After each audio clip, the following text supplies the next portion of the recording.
এক দেশে এক হাঙ্গর নামে একজন রাজা ছিল। সে সাগরে সব সময় সাঁতার কাটতো আর পানির জীবজন্তুর সাথে খেলা করত। একদিন সাঁতার পারতে পারতে সাগরের কিনারে একজনই মেয়ে মানুষ দেখা পেল। রাজা দেখে অবাক হয়ে গেল আর ভাবতে লাগলো তাকে আমি বিয়ে করব। কিন্তু আমি হলাম হাঙ্গর আর সে হলো মানুষ, সে আমাকে বিয়ে করবে ভাবতে লাগলো। তখন তার হঠাৎ মনে পড়ে গেল যে আমি তো মানুষের ভেষ ধারণ করতে পারি। তখন মানুষের রূপ ধারণ করলো। মানুষের রূপ ধরে মেয়েটার পিছনে পিছনে যেতে লাগলো আর ভাবতে লাগলো মেয়েটার বাড়িতে যাব। তখন রাস্তায় দুইজন মানুষ তাকে দেখে বলল, ভাই তুমি কে? তখন হাঙ্গর বলল, আমি এই মেয়েটাকে ভালো পাই, তাকে বিয়ে করব বলে তার পিছনে পিছনে তার বাড়িতে যেতেছি। তখন ওই দুইজন মানুষ বলল, ঠিক আছে আমাদের সাথে চলো। হাঙ্গরকে নিয়ে গ্রাম প্রধানের বাড়িতে গেল আর বলল, মহাশয় এই মানুষটা মুন্নিকে বিয়ে করবে। তখন প্রধানে মনে মনে ভাবলো ছেলেটা রাজকুমারের মতো ভালোই হবে।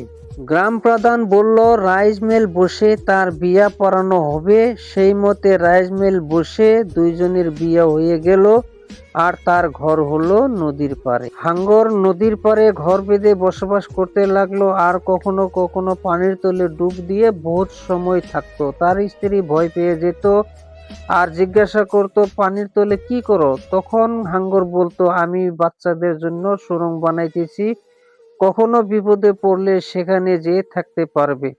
আরো বলল যে বাচ্চা হলে তাক এই রাজকীয় পোশাকটা সব সময় পিন্দিয়ে রাখবে। আমি অল্প সাগর থেকে ঘুরে আসি। তখন তার স্ত্রী বুঝতে পারলো আমার স্বামী মানুষ নয়, সে হাঙ্গর। সময় মতে বাচ্চা জন্ম নিল, তার নাম রাখলো নানাডে। গ্রামের জালোয়ারা মাছ মারতে যেত, নানাডেকে বলে যেত কোনখানে মাছ মারতে যাবে। নানাডে গোপনে নদীর মাছ সরাইয়া দিত। জালোয়ারা ভাবতে লাগলো যে নদীর মাছ কি হলো, কেউ আমাদের সাথে বদমাশি করতেছে।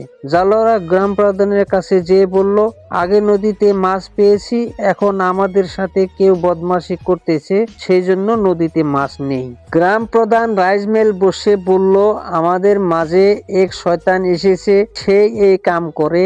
আমার কাছে একটা জাদু মন্ত্র আছে, শয়তানকে ধরবো। কলা গাছের একটা পাতা কেটে আনো, পাতার উপরে দিয়ে হেঁটে যাবে, যে মানুষ তার ছাপ উঠবে না আর যে শয়তান তার ছাপ পাতায় থেকে যাবে। নানাডের মাকে নানাডেকে লাহে করে বলল, তুই দৌড়ে দৌড়ে পার হয়ে যাবি।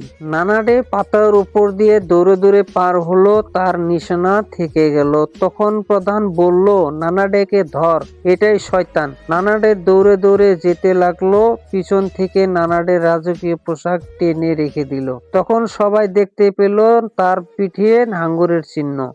নানাডে সিধে দৌড়ে দৌড়ে নদীতে নামলো। তখন জালোয়ারা নদীতে নানাডের উপরে শিল, পাথর, ইটা, বোতল আদি ইত্যাদি দিয়ে ঢেকে দিল।